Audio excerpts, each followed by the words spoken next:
Good evening, everyone. So this week we will return to our discussion and video lecture on reaction patterns. We have discussed the histology of epidermis, dermis. We have discussed lichenoid reaction pattern, and last week we discussed the granulomatous reaction pattern. So the aim of these lectures is to simplify dermatopathology, at least at the level of residents. And the more slides you see, the more the easier it gets in analyzing or actually finding and identifying structures when you are trying to look at a biopsy specimen under a microscope. And that is how we as dermatologists need to have a good clinical pathological correlation. We need to know what is happening underneath the skin, and we need to know what is happening at the level of cells and inflammatory process. And when we combine all of this information together, it helps us to make a good diagnosis. And even if you're not interested in dermatopathology, it after going through these lectures, you'll be easily able to make sense of biopsy reports when you see them, and maybe make better decisions for the patient. Now, coming back to the topic at discussion for this week is vasculopathic reaction pattern. Now, vasculopathic reaction pattern is not a reaction pattern which you will find, alone. It is always in conjunction with other findings. It is always, there can be multiple reaction patterns in a single slide, in a single section, and one of them is a vasculopathic reaction pattern. You can have vasculopathic reaction pattern with lichenoid reaction pattern, like you see in Lichen or vasculopathic reaction pattern with granulomatous reaction pattern, like you see in vaginous granulomatosis. Okay, so we just need to. The aim is just to try to identify structures and individual reaction pattern in a slide, then bring all the findings together and make a good pathological diagnosis. Okay, so without much further ado, let's start our discussion on vasculopathic reaction pattern. Now, what is vasculopathy? Okay, or what is vasculitis? So, multiple times you would have heard it as vasculitis or vasculitic reaction pattern. It's one and the same thing. What is the pathology underlying it is vessel wall injury. There's injury to the vessel wall, which is seen in a slide as endothelial cell necrosis, fibrinoid deposition in the vessel wall. Okay, so this is a vessel wall, this is an arteriole and branches of an artery, and this is a venule. Now, how to identify arteriole or venule? We have discussed them in the lecture on histology of dermis, in which we were discussing blood vessels and different calibers of blood vessels. So you can go back and see that lecture. Now, in the artery, you have tunica intima, which is the interior layer, which is just made up of endothelial cells lining the internal area, or this is also known as the internal lamina or lamina, along with the connective tissue underneath the endothelial cells. Now, then you have the muscular coat, okay, a muscular coat, which forms the media, the middle layer of the arteriole, and then you have the adventitia or the outside fibrous layer, which provides a good enough structure to it. So the arteriole is a thick wall structure, the venule is a thin wall structure, and the arteriole, because of its muscular coat, can maintain the lumen. So you have the lumen. So the lumen is circular in an arteriole, while venule doesn't have that muscular coat. At least the skin venules don't have muscular coat. That is why the lumen collapses. So here the lumen collapses and it becomes irregular in shape. Okay. Now this we are talking about normal structure, normal venule, normal arteriole.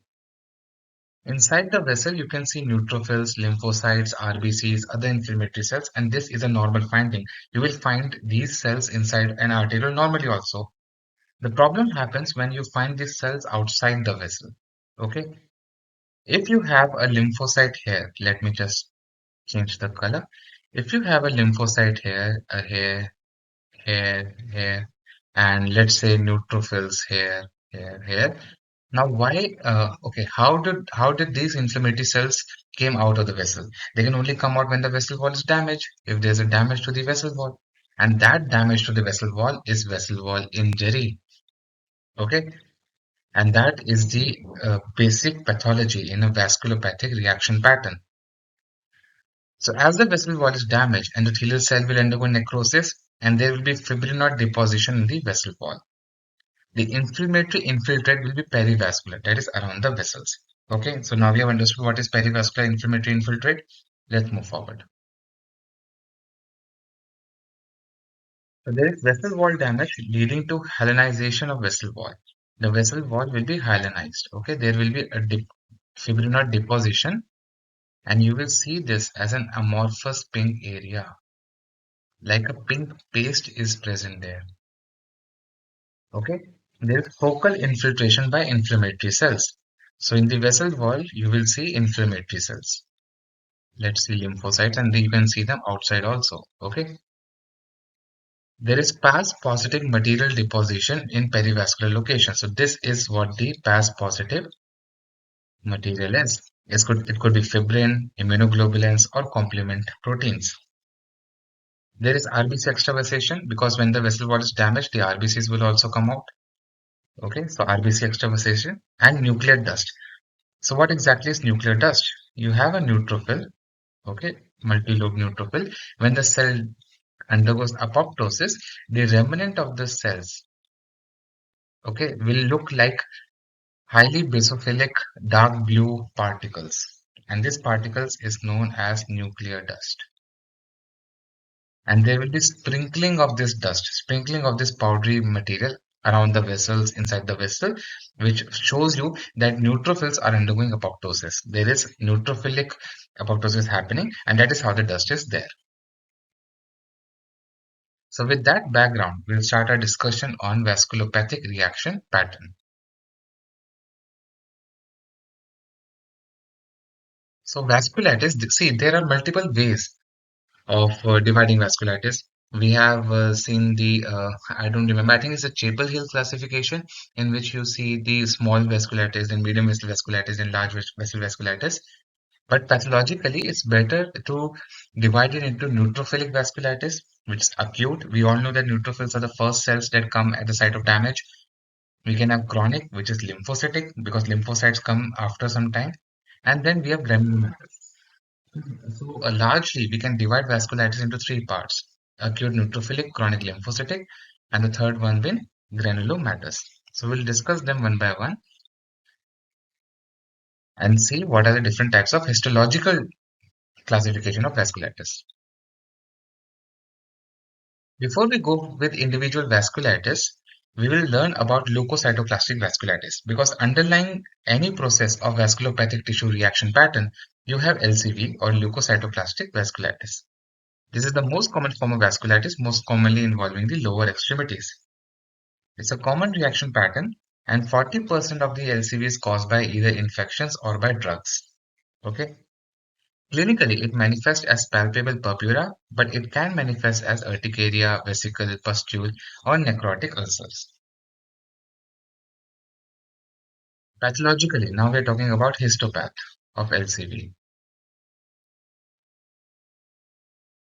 There is fibrinoid necrosis of the vessel wall, and this is a must criteria. It has to be there. Okay. There's vessel wall thickening with fibrin deposition and inflammation, like any other form of vasculitis we have discussed initially. Endothelial cell swelling, we know that. Neutrophilic invasion with neutrophilic dust. Here the neutrophils are undergoing apoptosis. If neutrophils are there, lymphocytes are there, there is also RBC extravasation. Okay, so if you remember all of these features of LCV, leukocytoclastic vasculitis, more or less you will see the same or similar features with a little bit of changes in different type of reactions, which constitute the vasculopathic reaction pattern. One entity is pustular vasculitis, in which you have intraepidermal vesicles and pustules. So the vesicles are formed inside the epidermis. Remember, vasculopathic tissue reaction pattern is a dermal reaction pattern. Most of the things happen at the level of dermis because the vessels are there at the dermis. But you can have additional features, or mostly you do have additional features in the epidermis or below the epidermis. And in the epidermis, if you have vesicles and pustules, you label it as pustular vasculitis. So this is the vessel wall in which the endothelial cell has undergone swelling. Let me just remove this here. Okay, endothelial swelling. And this are the neutrophilic invasion of the vessel wall. Let me remove this. Yeah, neutrophilic invasion. And you have RBC extravasation, because RBCs are also going to come out. If there's a vessel wall damage, all the cells will come out, isn't it? The neutrophils or the inflammatory cells will be a lot more as compared to RBCs, because neutrophils and inflammatory cells have E-selectin proteins or ICAM proteins which are calling the cells at the site of injury. So they are actively going to the site of injury. Okay. And then you have fibrinoid necrosis in the vessel wall and around the vessels. Clear? So this is a schematic representation of what is happening in vasculitis. We have the vessel wall destruction. We know that. So let's look at the area here. Okay. So if you can, best way is to find out the vessels is to find lumen. But most of the time, if the vessel wall is damaged, if the vessel is significantly damaged, the lumen might not be easily visible. But you can look at, this is the lumen here. Okay, this is the lumen, and you can see perivascular damage. This is the perivascular lymphocytic infiltrate. Okay, and in fact, if I remove the lumen marker, you can easily see this thickening of the vessel wall. Can you see this thickening? Let me just make it again. Look at this pink area where the arrow is there. This thickening of the wall. Okay. Mhm. And look at this large vessel. Look at this lumen here and the perivascular inflammatory infiltrate. And this inflammatory infiltrate is circling many vessels. So you have one vessel here, one vessel here. I think one vessel here also. And you can see the circular lumens and there is perivascular infiltrate. There is vessel wall damage. In fact, one damage is suffered here. There is vessel wall damage and this thickening of the vessel wall like here. And that is how you identify vasculitis or and fibrinoid deposition. So if you see vessel wall damage with fibrinoid necrosis, think of leukocytoclastic vasculitis. So this is just a magnified version, okay? And you can see the lumen is it's actually nearly destroyed. So here I suppose was where the lumen was. You can see the endothelial cells are not flat now, they are swollen, they are bigger. And around the vessel wall, sorry, around the vessel, you have the perivascular inflammatory infiltrate. Okay, so this all is inflammatory infiltrate. It's predominantly neutrophilic infiltrate. Okay, you can find occasional neutrophils here. Okay, in fact, here also is a neutrophil and few eosinophils also. Here you can see an eosinophil. Okay, so it's very exciting to try to find different inflammatory cells. Okay, let's move forward. Another example, you can see the thickening of the vessel wall. Okay, if we remove this and then you can see this amorphous deposition. Look here, this amorphous pinkish deposition, which is the fibrinoid necrosis. Here you can see this amorphous pinkish deposition. Okay, these are all areas of necrosis which is happening. And there is endothelial cell swelling. You can see this endothelial cell layer which is swollen up, and you have the perivascular inflammatory infiltrate. Okay, so this is how you identify leukocytoclastic vasculitis. Again, but here the lumen is significantly destroyed. There's significant destruction of the lumen, and that is why you could barely see it, but you can easily, even on a high power, you can easily see the individual inflammatory cells. You have neutrophils. Here is also a neutrophil. You have an eosinophil. Here's an eosinophil. I'll just mark it eosinophil, neutrophil. But majorly the inflammatory infiltrate is lymphocytic with occasional sprinkling of neutrophils and eosinophils. Okay, let's move forward. So let's start. We have discussed the major disorder showing vasculopathic reaction pattern, and that is LCV. The second disorder is erythema elevatum diutinum or EED. In the early changes, you have epidermal hyperplasia and LCV because LCV will be there in the background. In late stages, fibrosis sets in. That means there will be significant scarring. There is spindle cell proliferation And in a scar, the blood vessels are vertically oriented. So usually blood vessels are either circular or horizontal. But in a scar, they get stretched and become vertically oriented. So this also means scarring. Localized acute LCV, which is characteristic of EED. Localized means at one area you will have acute features of LCV, that means neutrophilic rich infiltrate. There is lipid deposits and foam cells which are known as extracellular cholesterolysis. Okay, then that is just because the vessel wall is damaged, there will be lipid leakage, and this lipid is engulfed by the resident histiocytes living in the skin, and then you see these kind of foam cells as lipid laden histiocytes. And when you wash or process the slide, the lipid which is not taken by macrophages are washed away, and you see as clefts. Okay, so these foam cells are because histiocytes have eaten lipids which have come from the vessel, come from inside the vessel because the vessel wall is destroyed in EED. So just remember that EED is a type of fibrosing vasculitis. Okay, just remember this. So you will remember fibrosis, you will remember scarring, you will remember vertically oriented blood vessels, and with vasculitis, you will remember LCV. Okay, let's move forward. So here you can see a slide of EED. I've taken it from pathology outlines. And this is where the action is, isn't it? Below the line. This is where the action is, but majorly you can still make out some of the vertically oriented vessels. And look at these vessels. This is vertically oriented. This is vertically oriented. This is vertically oriented. Okay. And in the vertically oriented vessels, you can and look at this larger vessel. You can see the vessel wall is getting damaged. It is very irregular. It is not smooth. Okay, so the vessel wall is damaged. There is perivascular infiltrate. If you look at this area, look, this is all infiltrate. Okay, so this is perivascular infiltrate, which is destroying the blood vessels, and there is significant fibrosis. Let's move forward. And this slide, this is known as storiform fibrosis.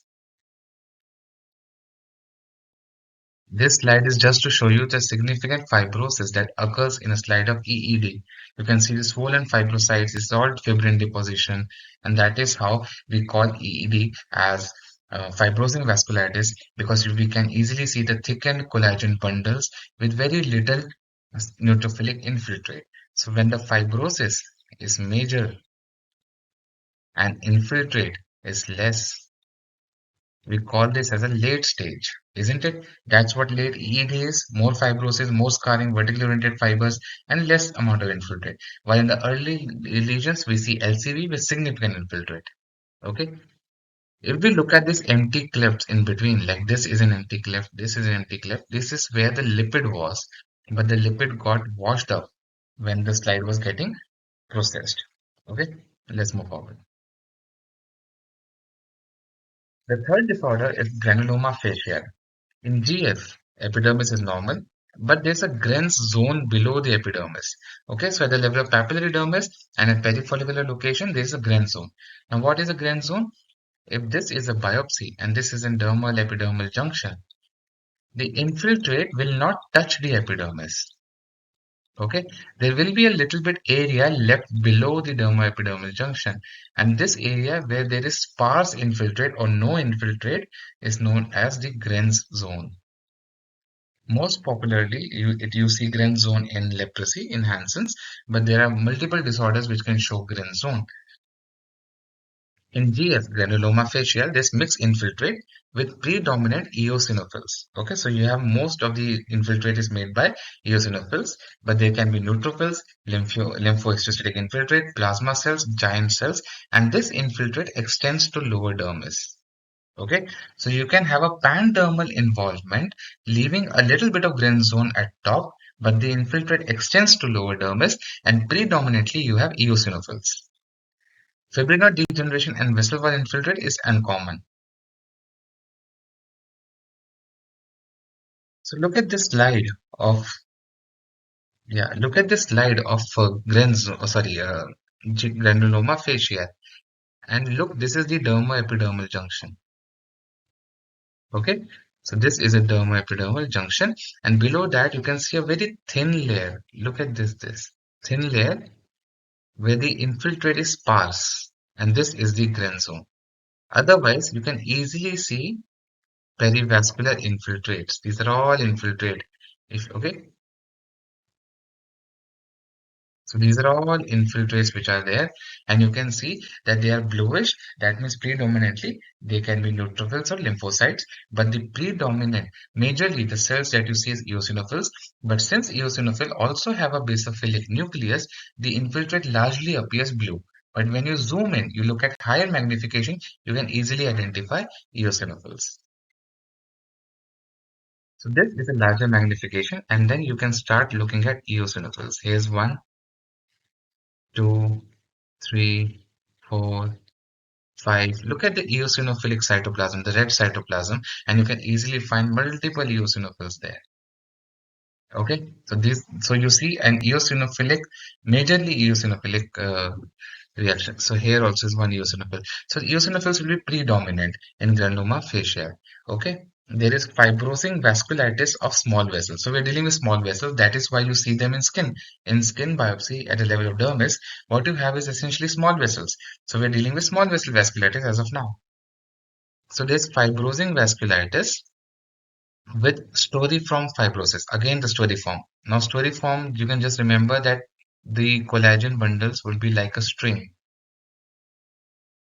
Okay, so storiform fibrosis, and when they arrange in this kind of structures going from here, from here, from here, this is storiform fibrosis. So this is a fibrosing bundle. Okay, so this kind of storiform fibrosis, along with vasculitis of smaller vessels, is what you see in granuloma faciale. Okay. In fact, in this, you can also look at some empty spaces, which are the clefts. And these clefts are nothing but, again, lipid deposition which got washed off. But these clefts are smaller and numerous as compared to what we see in EED. Okay, EED has larger clefts because a lot of the lipids are there inside the cells. The fourth is polyarteritis nodosa.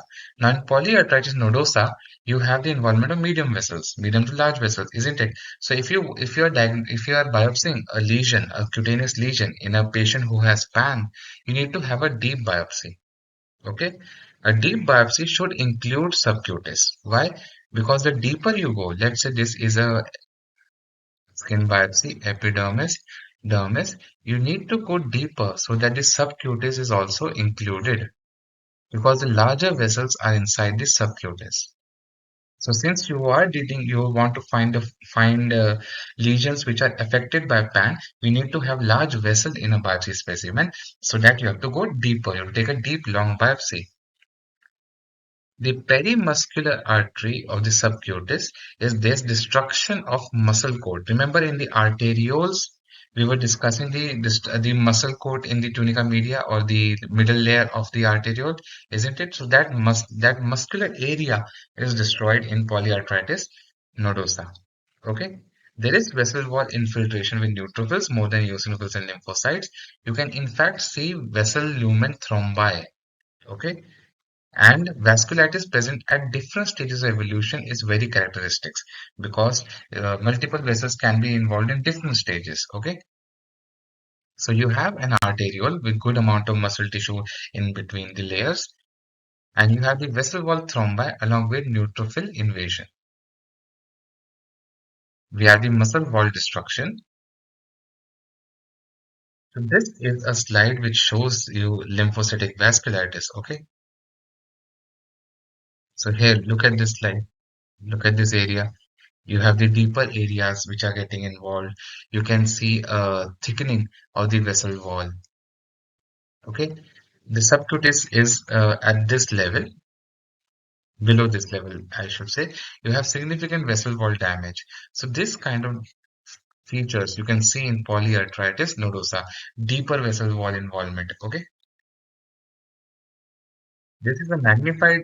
view of the previous slide, and you can easily see that this is the perivascular infiltrate. Okay, and look at this significant vessel wall damage. Okay, this vessel wall is filled with amorphous pinkish substance, and this is what is fibrinoid necrosis or the necrotizing vessel wall. Okay, so this whole amorphous thing is actually fibrinoid necrosis. You can see the lumen is entirely gone, it's entirely destroyed. Okay, let's move forward.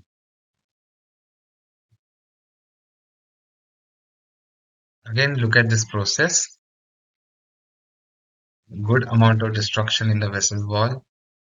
The lumen is nearly gone. It is infiltrated. You can see individual inflammatory cells inside the vessel wall. The perivascular infiltrate majorly composed of lymphocytes and neutrophils. Okay, okay.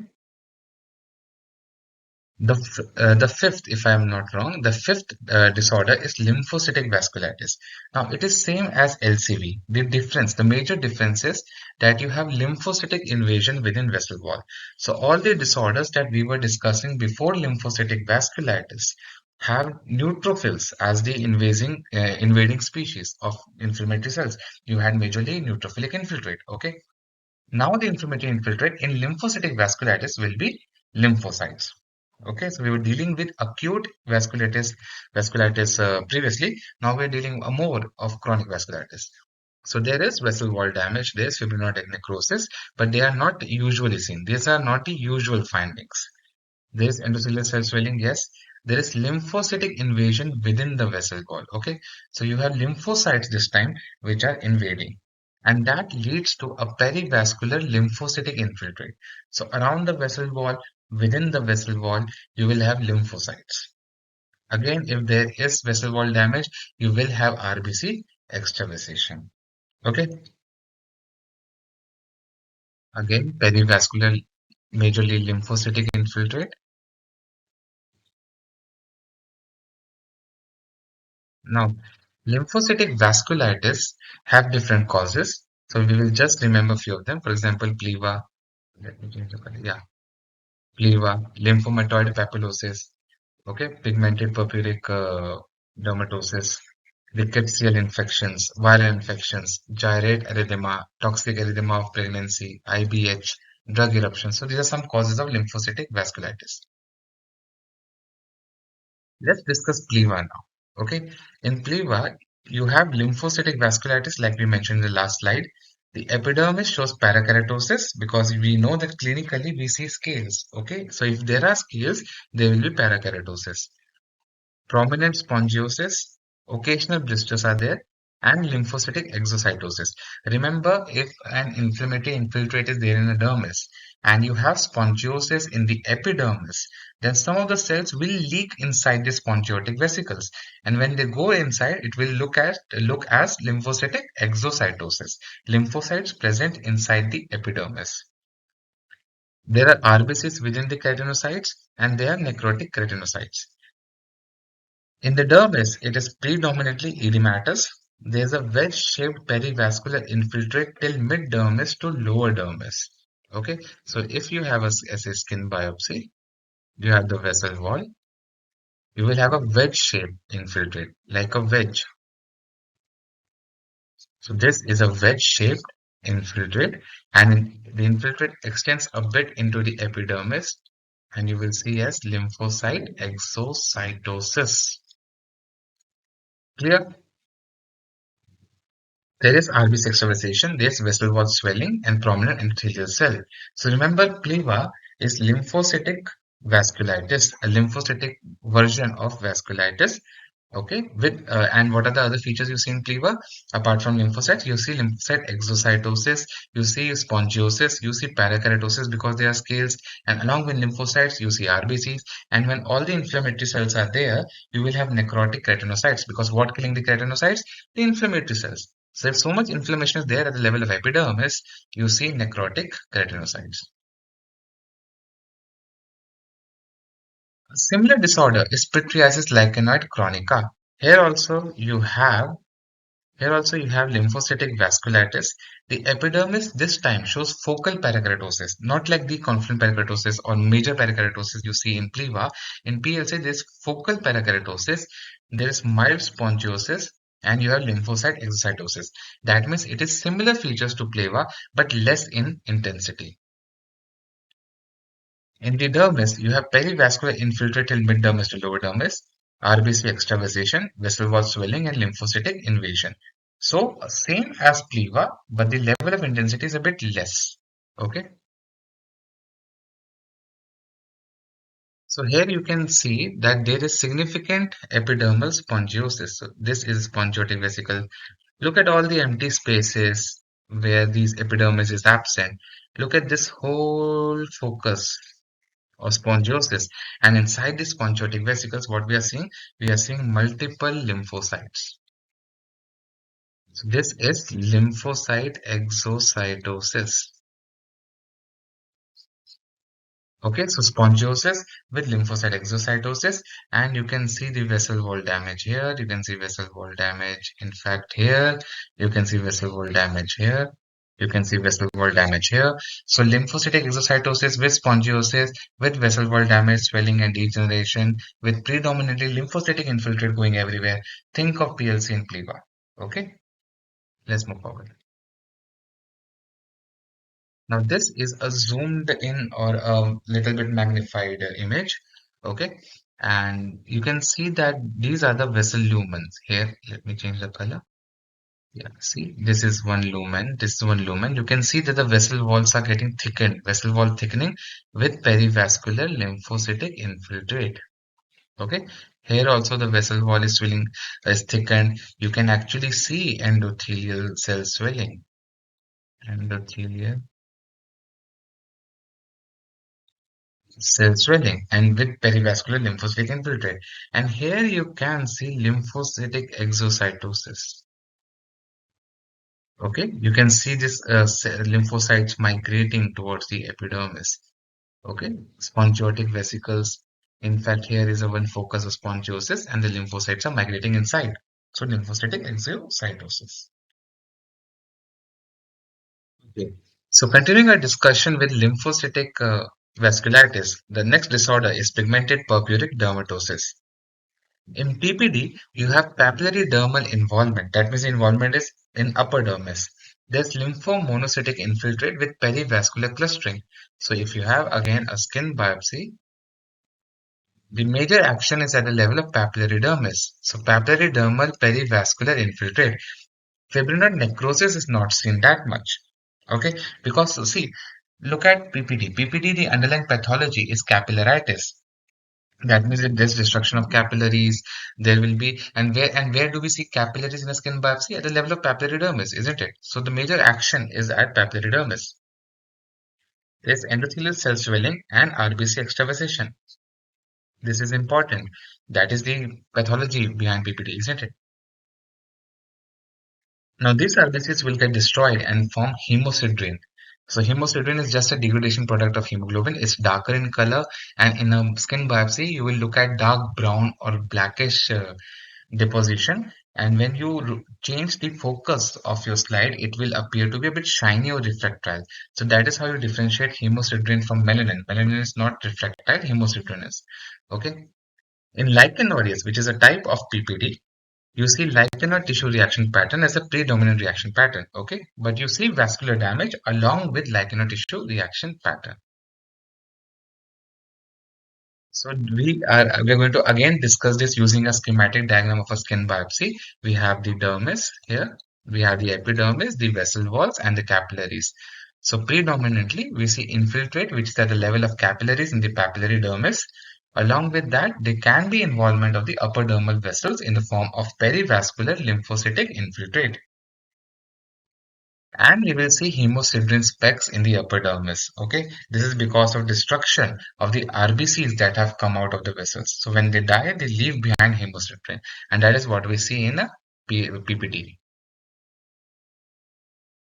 So here we can see significant infiltrate. Let me just change the color. Yeah. Yeah, so look at this perivascular lymphocytic infiltrate. Okay, look at this. I don't know. I think this is a gland. Look at perivascular lymphocytic infiltrate. You can see RBCs coming out. These are all RBC extravasation. You can easily see. Let me remove the mark so that you can appreciate for your own. Yeah. So lymphocytes, along with that, there's significant RBC extravasation here. And when this RBC will be destroyed because of inflammatory damage or any other reason, they will leave behind hemosiderin. Okay. So here you can easily see significant RBC extravasation involved. Look at individual RBCs. How far are they are from the vessels? Because that is what is happening. The capillaries are leaking out. The next disorder is granulomatous vasculitis. So prior to this, we have discussed the acute vasculitis, which is neutrophil rich. We have discussed chronic vasculitis, which is lymphocytic rich. And now we will discuss granulomatous vasculitis. Okay. In granulomatous vasculitis, the perivascular granulomas are rare. So most of the time we restrict this term to vasculitis with extravascular granulomas. That means you have vessel wall destruction, and along with that you have granulomas are surrounding it or around it. Okay. There are three major disorders: granulomatosis with polyangiitis, which is known as previously known as Weschner's granulomatosis. Second is eosinophilic granulomatous with polyangiitis. So eosinophilic is important, and we used to know this as Church disease. The third is lymphomatoid granulomatosis. Okay, so let's discuss each of these disorders quickly. Okay, the first is granulomatosis with polyangiitis.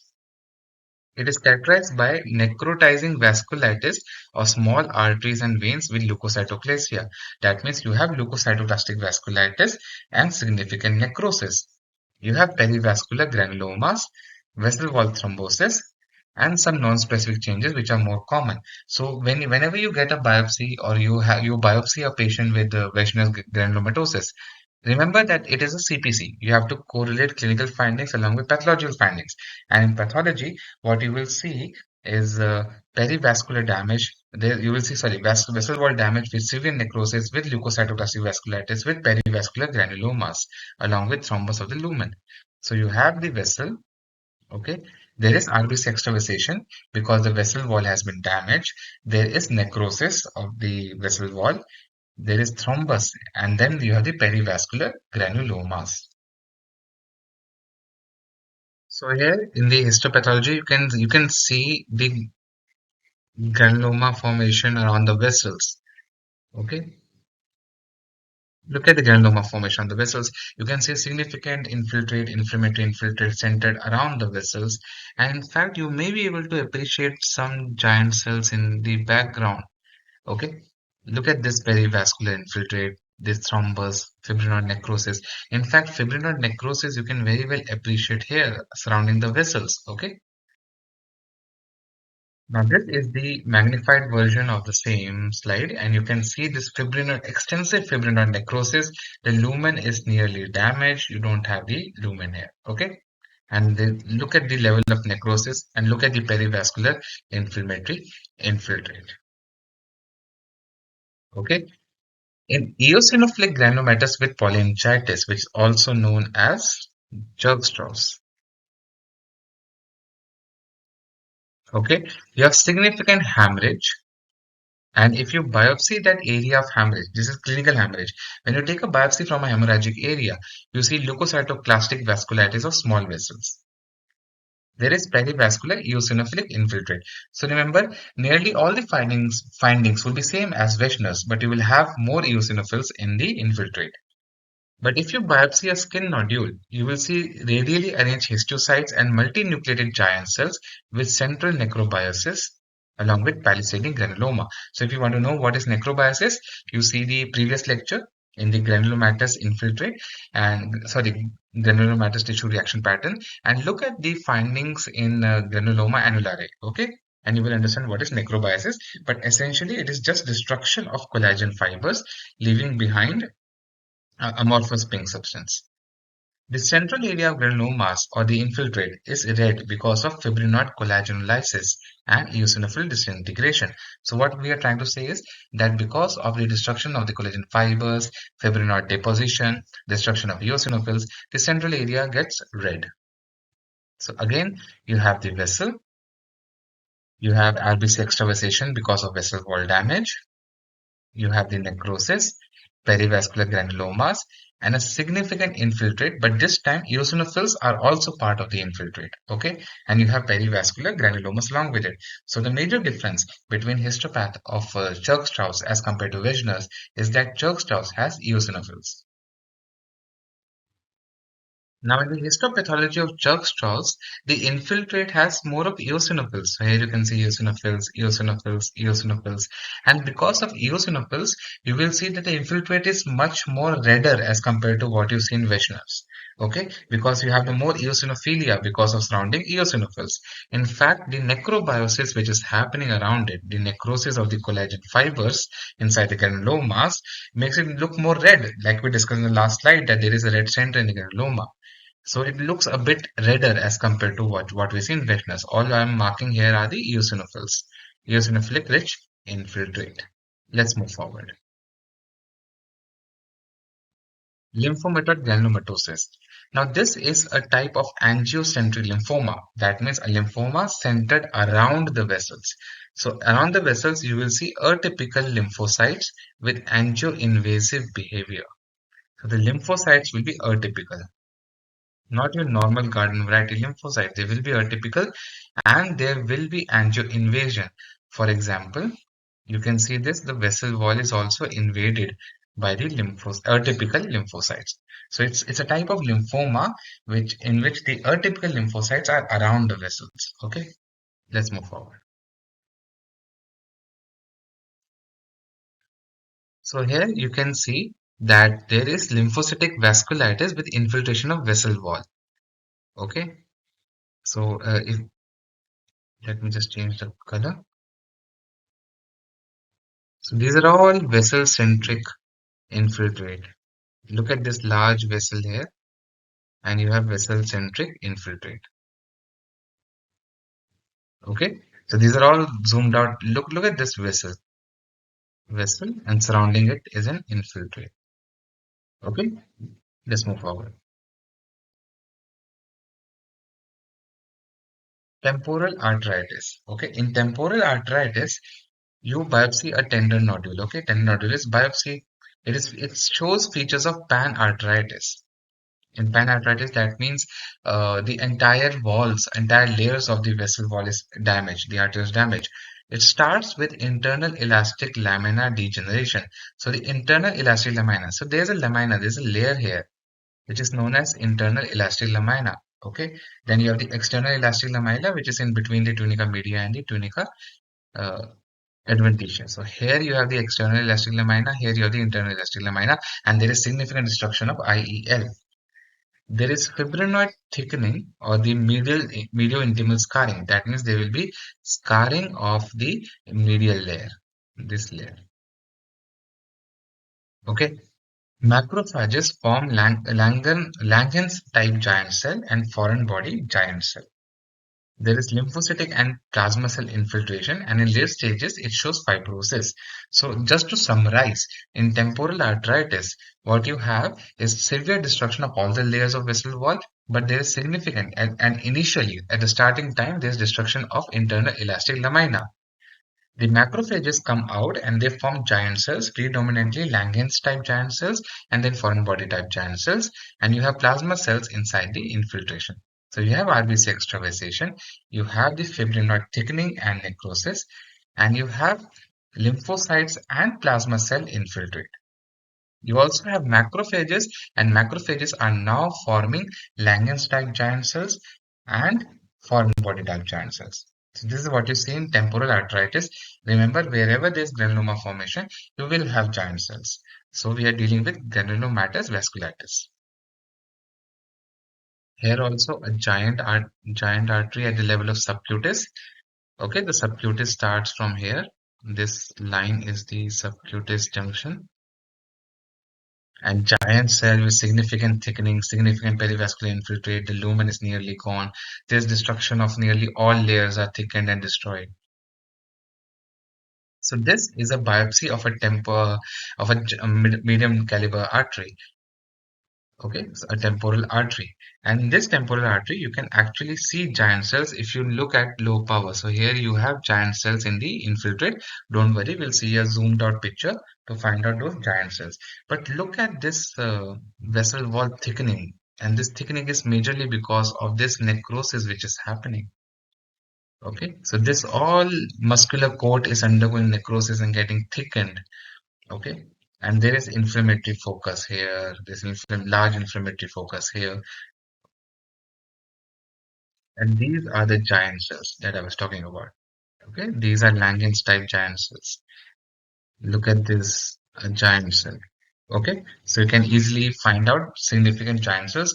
See, if you find giant cells along with vasculitis, you are dealing with granulomatous vasculitis. Okay, so all you have to do is then just find out what type of vessel is being involved, and you can easily classify.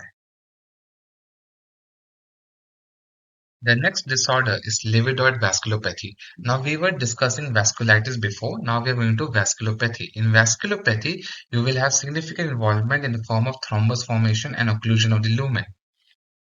Livedoid vasculopathy is also known as atrophia blanche, and it is because of segmental hyalinizing vasculopathy. Okay, so there is hyalinization. That means there is significant fibrinoid necrosis. Epidermis shows atrophy or ulceration. Depending on the site that you have biopsied, it shows epidermal ulceration. The infiltrate is minimal because it's not an inflammatory damage per se. It's because of occlusive damage. Okay, it's an you could say occlupopathy or occlusopathy, I don't know. But the major pathology is that there's occlusion of lumen leading to vessel wall destruction. There's no inflammatory damage per se. That is why you have minimal infiltrate in livedoid vasculopathy. The mucin is present and you have a wedge-shaped infarct, a below infarct. Okay, this is epidermis and this is dermis. Okay, so you will see that the infiltrate is a wedge-shaped infiltrate. There is occluded vessel lumen. Remember, this is not vasculitis, it is vasculopathy, pathology of the vessels. Okay, in vasculitis, itis means inflammation. So there's inflammation of the vessels in vasculitis. In vasculopathy, there's destruction of the vessels. There's a big difference. There is thickened hyalinized vessel wall with perivascular fibrosis. DIF shows non-specific immunoglobulin deposition in perivascular location. So remember, just to summarize, livedoid vasculopathy is known as atrophia blanche. There is epidermal ulceration and there is a wedge-shaped infarct. That means an area in which perfusion is not there, the blood flow is not there. You have a wedge-shaped area and the base of the area is at the epidermis, and you see occluded vessel lumen with fibrin thrombi, and the thrombi is pass positive, periodic acid shift positive. Again, coming to a schematic diagram, we see a mucin in upper dermis, and we see fibrin thrombi in the vessel wall. So here you can see that the occlusion is there in the vessel lumen. And there is a wedge-shaped ulcer with base towards the epidermis and the tip at the level of a vessel. So here would be a vessel. Okay, here would be a vessel which got occluded because of thrombi. So you had a thrombi in between, and because this vessel was supplying this area was not getting blood, and this led to destruction, and later an ulcer was formed because of that, and that is why you see a wedge-shaped ulcer. So one Viva question. Let me ask a Viva question from my side. Okay, what is the name of this histopathological triangle which is created? Okay, this triangle is actually a name, or actually the area supplied by one vessel in the form of a triangle has a name. If you know the answer, write it in the comments and let's see who is the first one to write. Let's move forward. So here majorly, if you look at the vessels, the upper vessels, here you can see occlusion of lumen, occlusion of lumen. The lumen is severely compressed.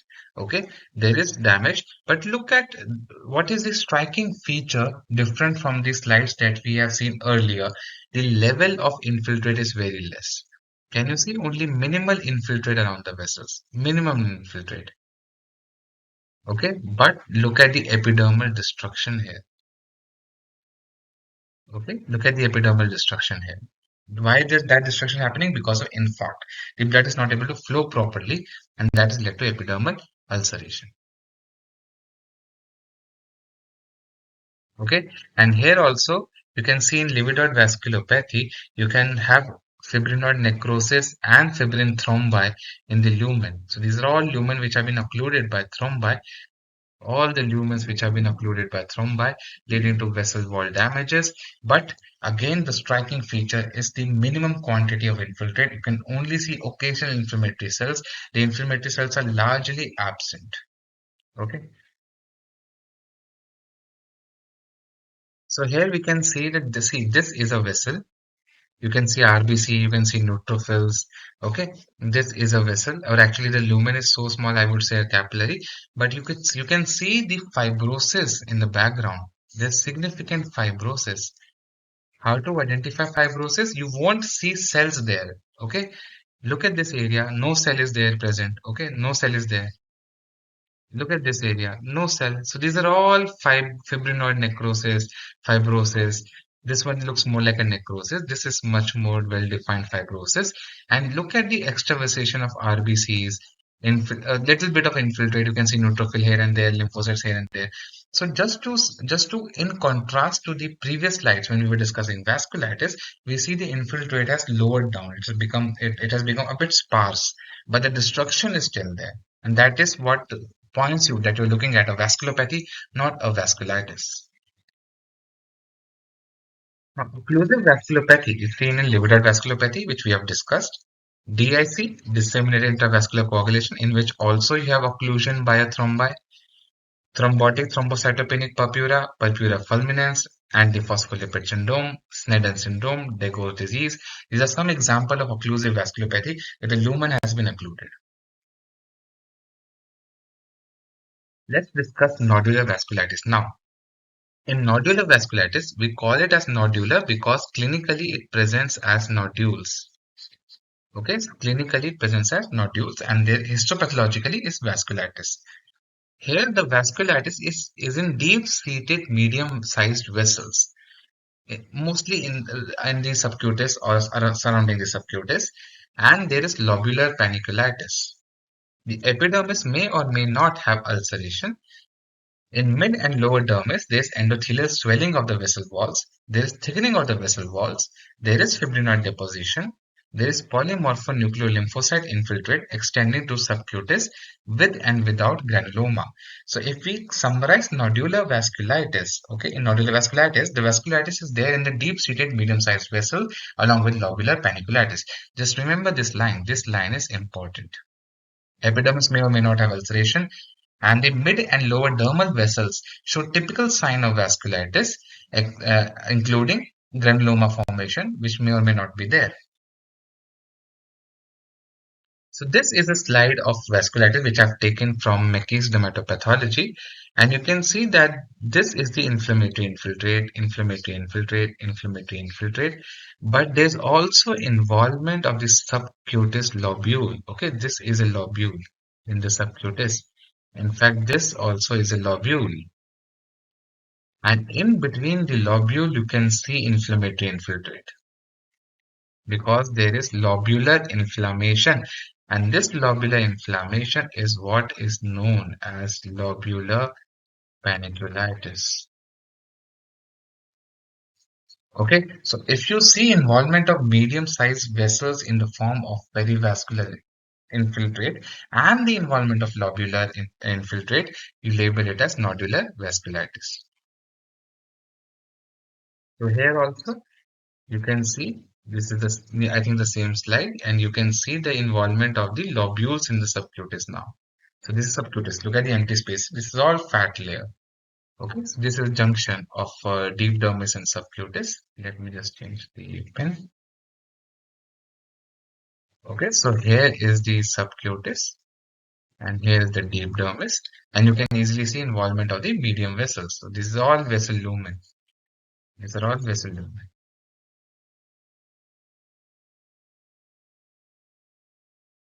again also, but this time you can actually see granulomas.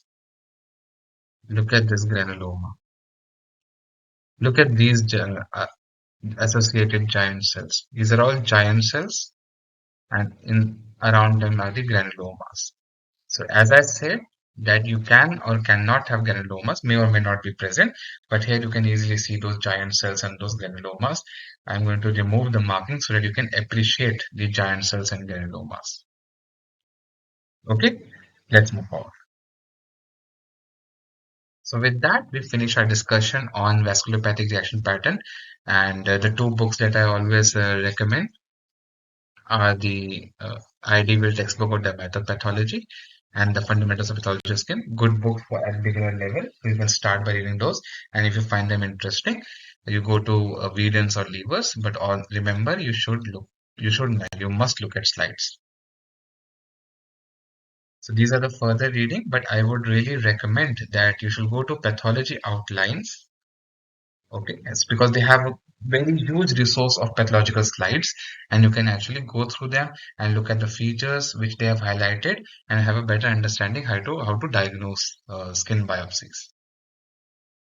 So without much further changes, we finished this lecture. It has been a long lecture, but this is all you need to know about vasculopathic tissue reaction pattern or vasculitic reaction pattern, how vessel walls get damaged, how to differentiate between vasculitis and vasculopathy, what kind of infiltrate you see, where you will see granulomas, where you will see eosinophils. So you'll be easily able to understand, okay? Remember that vasculopathic reaction pattern doesn't occur usually alone. There are other reaction patterns together, and we take all the findings together to make a clinical diagnosis. Okay. The main aim of this lecture is to find out vessel wall damage, to locate the damage, to locate the nature of infiltrate, to look at the level at which the vessels are damaged, whether they are papillary dermal damage like in PPD, or deep dermal damage like in PAN, or subcutaneous involvement in the form of nodular vasculitis. The aim is just to find out where the damage is occurring and what is the nature of vasculitis. Okay, so without much further ado, we are finished. If you have any comments, just write it down in the comment box. The comment box is the easiest way to reach me because in a lot of emails that I get, some emails get mixed up and they're lost or they're deleted or sent to spam folder. Best is to write the comment, and if you have any doubts, mention the time of the PPT in which you have the doubts so that I can go back and see what I've said and then be in a proper position to answer you. Okay, so without much further ado, adios and bye bye.